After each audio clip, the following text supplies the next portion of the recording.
करती हूँ माँ, तेरी ममता की कोख में पलना चाहती हूँ माँ। मुझे मारो मत, मुझे भी जीने दो, मुझे एक मौका तो दो माँ, मुझे एक मौका तो दो। मैं हर उस कार्य को करूँगी जो तू कहेगी। मैं इस अन्याय के खिलाफ खड़े होकर ये लड़ाई लड़ूंगी। मुझे इस दुनिया में आने तो दे माँ, मुझे इस दुनिया में आने तो दे।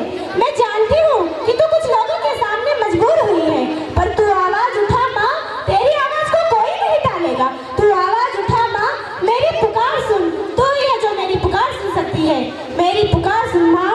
एक बेटी इस तरह पुकारा करती है, लेकिन कुछ लोगों के स्वार्थी और घटिया सोच के कारण उसे पैदा होने से पहले ही मार दिया जाता है। कुत्ते उसे नोच कर खाते हैं। क्या यही एक बेटी है? जब आप कहते हैं कि हमारे घर में बहू आएगी, जब आप एक बेटी को पैदा ही नहीं होने दोगे तो क्या उसे बहू लाओगे आप? अगर एक बेटी आवाज उठाए तो लोग कहते हैं नक्चरी है, बेशरम है, यह बोलकर उसकी आवाज चुप कर देते हैं। कौन सोचता है एक बेटी के बारे में? अगर एक बेटी शिक्षित हो ना तो अपने संतान को निडर, अनुशासित और बलवान बना सकती है। एक बेटी डॉक्टर, इंजीनियर सब कुछ बन सकती है।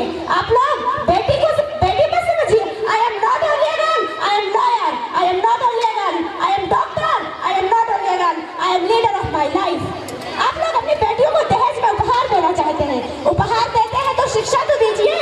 आप लोग अपनी बेटियों को इतना आत्मनिर्भर बनाइए कि कोई भी शख्स उसकी तरफ नजर उठाकर न देख सके, अपनी बुरी नजरों से न देख सके। आप लोग अपनी बेटियों को इतना बलवान, शिक्षित और आत्मनिर्भर बनाइए, न कि दहेज।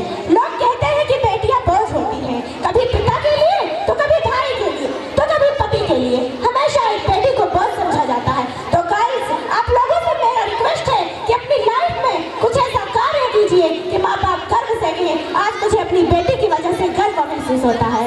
वह बागबा है बेकार जहाँ तितलियां ना हो, कि वह बागबा है बेकार जहाँ तितलियां ना हो, वह कारवा है खाक जहाँ मिस्कियां ना हो, वह घर आंगन सुनसान शमशान के जैसे, कि वह घर आंगन सुनसान शमशान के जैसे, वह मकान क्या मकान जहाँ बेटियां ना हो। Thank you.